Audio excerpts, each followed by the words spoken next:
گلزار اردو 12ویں جماعت میر تقی میر غزل نمبر 1۔ پہلے ہم حوالہ اور تعارف شاعر دیکھ لیتے ہیں، کیونکہ تمام شعروں کے ساتھ ایک ہی حوالہ اور تعارف شاعر لکھا جاتا ہے۔ اس کے بعد غزل کی تشریح شروع کریں گے۔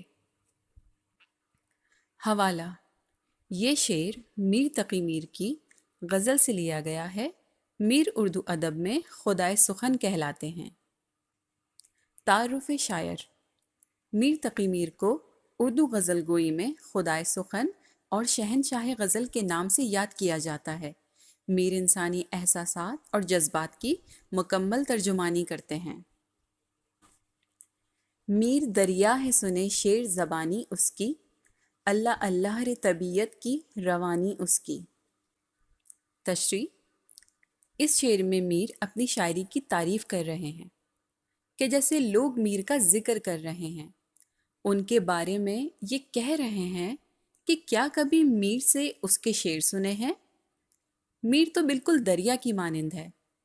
جس طرح روانی کے ساتھ دریا بہتا ہے، بالکل اسی طرح میر کی شاعری ہے۔ دریا کی سی ہی روانی میر کے لفظوں میں ہے، اور میر کے شعر کہنے کا انداز بھی ایسا ہی ہے، جیسے لفظوں کا دریا بہتا چلا جا رہا ہو۔ میں تو بوچھار کا دیکھا ہے برستے تم نے، اسی انداز سے تھی اشک فشانی اس کی۔ میں کہتے ہیں بارش کو، بوچھار کہتے ہیں موسلا دھار برسنے والی بارش کو، اور اشک فشانی کہتے ہیں آنسوؤں کے بہنے کو۔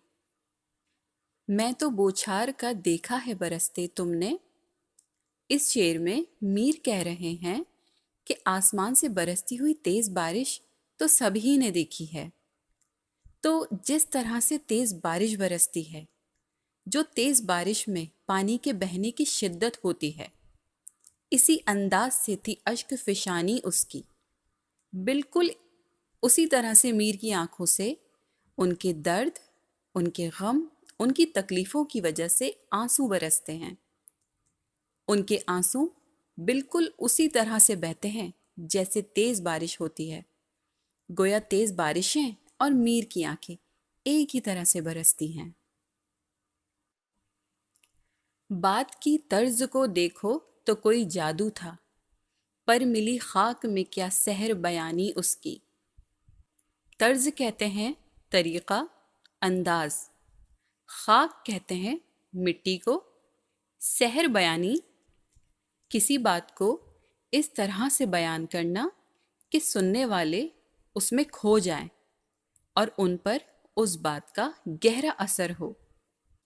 اس شعر میں میر اپنی شاعری کے بارے میں کہہ رہے ہیں کہ ان کی شاعری، ان کے الفاظ، ان کا انداز بیاں ایسا جادوئی تھا کہ سننے والوں پر جادو کی طرح اثر کر سکتا تھا، ایسے کہ وہ میر کی باتوں میں کھو جاتے۔ پر ملی خاک میں کیا سحر بیانی اس کی۔ پر میر افسوس کر رہے ہیں کہ ایسی اچھی شاعری، ایسے الفاظ، ایسے انداز کا بھی کسی پر اثر نہ ہوا۔ میر کی شاعری کو نظر انداز کیا گیا اور اس کی قدر نہ کی گئی۔ یوں ناقدری کی وجہ سے میر کے جادوئی الفاظ اور انداز سب کچھ مٹی میں مل گیا۔ سرگزشت اپنی کس اندوہوں سے شب کہتا تھا، سو گئے تم نہ سنی آہا کہانی اس کی۔ سرگزشت کہتے ہیں سر پر گزری ہوئی، آپ بیتی یا کہانی۔ اندوہ کہتے ہیں رنج و غم، تکلیف، دکھ۔ شب کہتے ہیں رات کو۔ سرگزشت اپنی کس اندوہ سے شب کہتا تھا۔ اس شعر میں میر کہہ رہے ہیں کہ ان کے غم، ان کی زندگی کے دکھ، ان پر ہونے والے ظلم و ستم، ان کی تکلیفیں، وہ رات کے وقت جب کہ انہیں لگتا تھا کہ یہ تو مصروفیت کا وقت نہیں ہے تو شاید لوگ ان کو سن لیں گے، وہ انتہائی دکھ کے ساتھ رات کے وقت اپنی کہانی سنایا کرتے تھے۔ سو گئے تم نہ سنی آہا کہانی اس کی۔ پر وہ شکوہ کر رہے ہیں سننے والوں سے کہ انہوں نے اس وقت بھی میر کو نہ سنا اور وہ سو گئے یا غفلت میں پڑے رہے، اور میر افسوس کر رہے ہیں کہ غفلت میں پڑے رہنے کی وجہ سے لوگوں نے میر کی قدر نہیں کی۔ مرثیے دل کے کئی کر کے دیے لوگوں کو، شہر دلی میں ہے سب پاس نشانی اس کی۔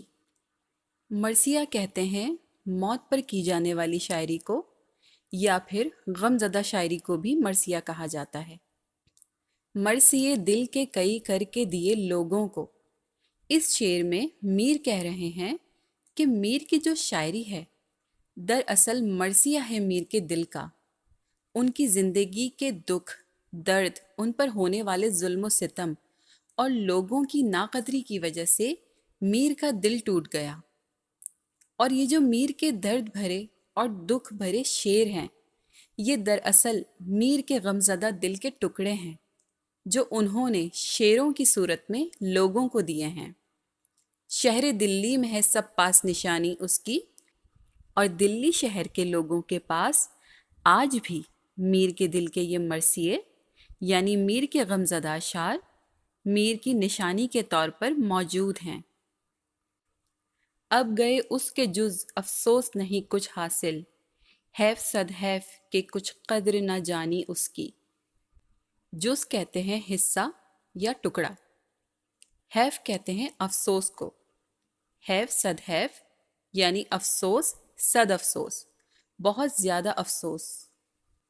اب گئے اس کے جز افسوس نہیں کچھ حاصل، اس شعر میں میر نے اپنی دنیا سے چلے جانے کے بعد کا منظر پیش کیا ہے کہ اب میر دنیا سے جا چکا ہے، اور میر کی شاعرانہ صلاحیت جو اس کے وجود کا حصہ تھی وہ بھی اس کے ساتھ گئی، اور اکثر کسی کے دنیا سے چلے جانے کے بعد ہی اس کی اہمیت کو تسلیم کیا جاتا ہے۔ تو اب میر کے جانے کے بعد لوگ اس کی اور اس کی شاعری کی اہمیت کو تسلیم کر رہے ہیں۔ حیف صد حیف کہ کچھ قدر نہ جانی اس کی، تو میر کہہ رہے ہیں کہ اب کیا فائدہ جب زندگی میں نظر انداز کیا، اس کی قدر نہیں کی، اسے عزت نہیں دی، تو اب اس کے مرنے کے بعد تو بس اس بات کا افسوس ہی کیا جا سکتا ہے۔ یہ تھی گلزار اردو 12ویں جماعت میر تقی میر کی غزل نمبر 1۔ انشاءاللہ جلد ہی میر تقی میر کی غزل نمبر 2 پڑھیں گے۔ السلام علیکم۔